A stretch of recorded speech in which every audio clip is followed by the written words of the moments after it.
उमर, मुझे समझ नहीं आ रहा क्या कहूँ तुमसे। सारी परेशानियां खत्म हो गई। मैं मेहमद से अलग हो रही हूं, ये तो कह सकती हो। जानती हूँ तुम नाराज होगे, लेकिन मैं तुमसे थोड़ा वक्त चाहती हूँ उमर। आयजा प्लीज मुझे बताओ कि तुम मुझसे वक्त क्यों मांग रही हो।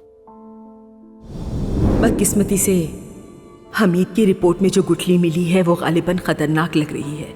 सुनकर बहुत अफसोस हुआ आंटी। ये बात अभी सिर्फ तुम और मैं जानते हैं बेटी, और किसी को पता नहीं चलनी चाहिए। तुमने कहा था मुझ पर भरोसा करो, और मैंने किया। जानती हो मेरे दिल में वसवसे पैदा हो रहा है। प्लीज मुझ पर यकीन करो। नहीं, मैं ये खेल मजीद जारी नहीं रख सकता। उमर, मेरी बात।